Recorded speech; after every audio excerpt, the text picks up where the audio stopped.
हां हां मी विचारतो. हां आता हे सगळं प्रकरण चालवलं आहे ॲडव्होकेट नितीन गावरे साहेबांनी. हां त्याच्यामुळे त्यांच्या थ्रू तुम्ही बोलताय ना? त्यांच्या through हां मग तसंच बोला. माझ्या प्रश्नाचं उत्तर द्या, मी फक्त सांगतो. हां काय अर्ज होता, सुनावणी किती टप्प्यात झाली आणि आता कोर्टानं ऑर्डर काय केली ती आम्हाला सांगा. काल ॲडव्होकेट नितीन गावरे साहेब यांनी या प्रकरणामध्ये जो तक्रारदार आहे शिवराज देशमुख याच्या वतीने युक्तिवाद केलेला होता.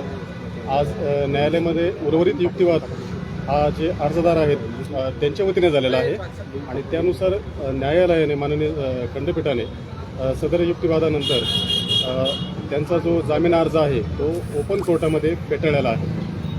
कुठल्या बेसवर, म्हणजे ओव्हरऑल हा जो अर्ज होता तो मूळ कधी केला गेला होता, कुणाच्या वतीनं केला गेला होता आणि सगळ्याच बाजूनं, म्हणजे तुम्ही एकटे बोललं का अजून हां न्यायालयाने काय काय मांडलं? हा मुळात जो एक तक्रारदार आहे शिवराज देशमुख म्हणून यांच्या वतीने अर्ज केलेला होता.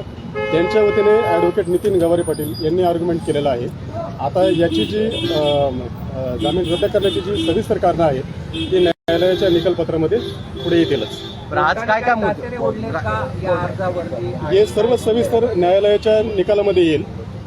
सध्या कोर्टामध्ये फक्त ओपन कोर्टामध्ये फेटाळण्याबाबत कोर्टाने सांगितलेलं आहे. यापूर्वी कुठे कुठे अर्ज फेटाळलाय ना, आता पुढची प्रक्रिया काय असेल त्याविषयी सविस्तर आता न्यायालयाच्या निकालपत्रकामध्ये सविस्तर उत्तर येईल. ठीक आहे. नाव सांगा सर. मी ॲडव्होकेट संजय गायकवाड, ॲडव्होकेट नितीन गावरे साहेब यांचं ज्युनियर म्हणून मी बघतोय.